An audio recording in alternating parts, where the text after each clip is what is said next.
All right, today's installation is the adjustable upper rear link from DeLorean Performance Industries and Superflex polyurethane bushings. All right, let's do this.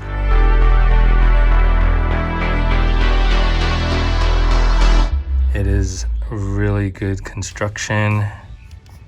And then we got the polyurethane bushings to go with it.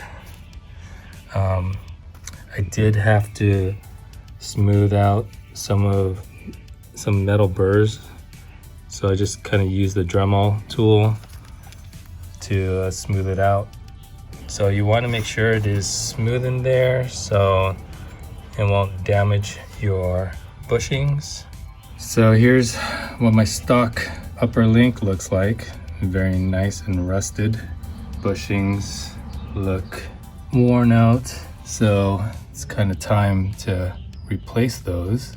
And so the upper link will give adjustment so we can adjust the camber of the rear wheels.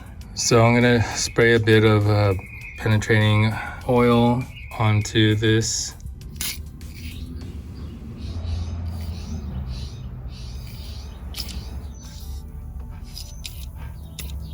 All right, we're gonna take off the bolts. These are 19. This one is a 20 millimeter. All right, I loosened it. Okay, so before you take off these bolts, you want to support the arm with a jack stand just to make sure things don't drop. And then I just kind of use the mallet to pound this in, and we're gonna try to get these bolts out. So we're gonna have to use a bolt to pound on the other side.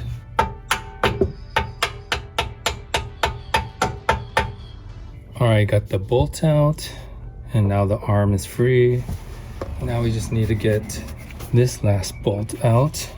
So I'm just using an impact wrench to get it loose. Should be loose.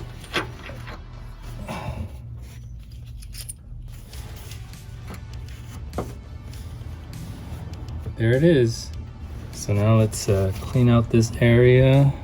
So you want to put some silicone grease around the bushing in the cavity, and then just push the bushing in. It should go in easily. And then I usually, when you're putting the second bushing, I put a little silicone grease where it meets.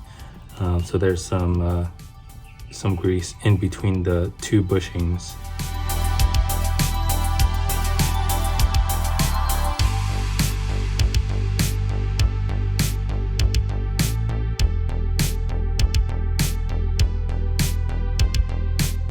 And then when you're gonna put the steel rod, you're gonna put a little bit of grease on the tip and push it through. You're only gonna be able to push it halfway through. What we're gonna do now is we're gonna use this bushing kit to push the rest of the rod through.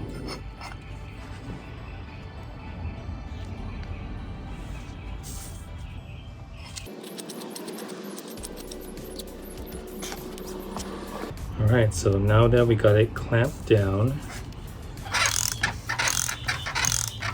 oops, it's slipping, but it is going in, so it's working. Okay, so you kind of want it to be flush with the bushing, as you can see here. Well, not completely flush, kind of even. And as you install it, it will compress. So let's do the rest.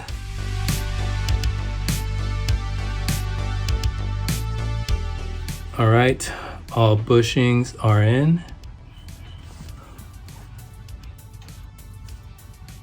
Here's a comparison of the two upper arms.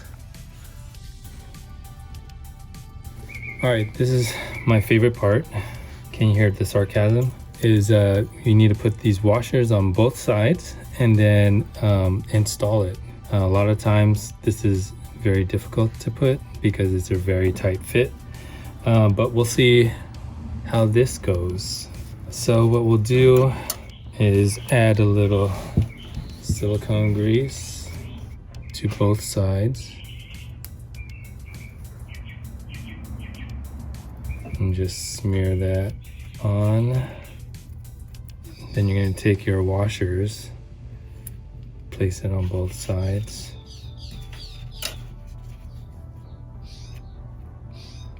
And then now we're going to try to stick it in there and see how difficult it is. Yes, my favorite. Took a long time, and with some patience, you will be able to get it in there. My tip would be to put this washer, the one that goes here, first, so you got the flat side of it, because there's a lot of surface. So it's better to put this washer first, and then you can tackle this washer where it has less surface, which is this little part here. And then what I did was I stuck the washer in. I use a screwdriver to hit the side of the washer so I can tap it in. So, but be careful when you're doing this because you don't want to cut your bushing or really dent your washer. So just do like some light taps with a mallet, and then you'll be able to tap this washer in between the bushing and this mount. So over this other side, you can this little piece right here is protruding, so you can use a screwdriver to pound it in. So I just kind of come through this side, and then you can put the screwdriver, but I don't want to make a dent. So what I'll do is I'll just put a washer in front and then pound the washer.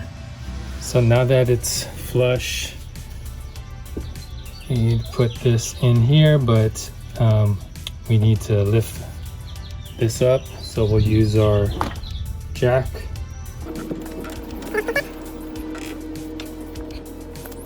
Then once again, my favorite part, gotta put the washers in.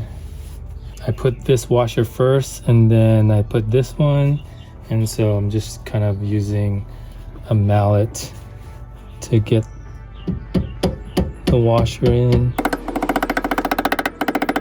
So it's in, this side's going good, just kind of protecting the powder coat. I want to have the nice finish. And it looks like it's in.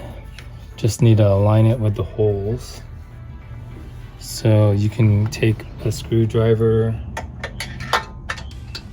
and yep, it's not aligned yet. So we'll do a little more pounding until you can get this bolt through.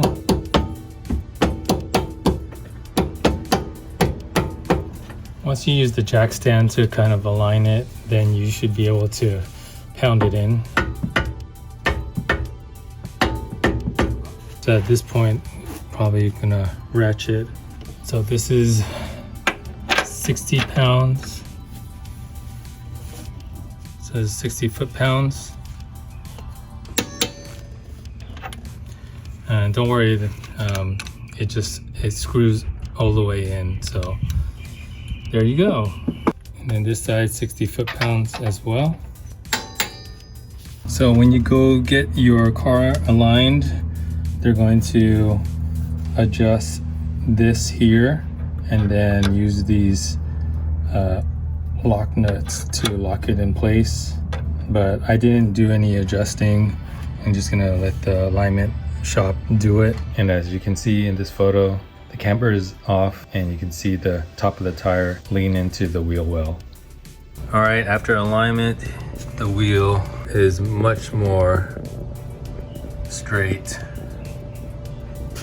And you can see that the camber has been adjusted.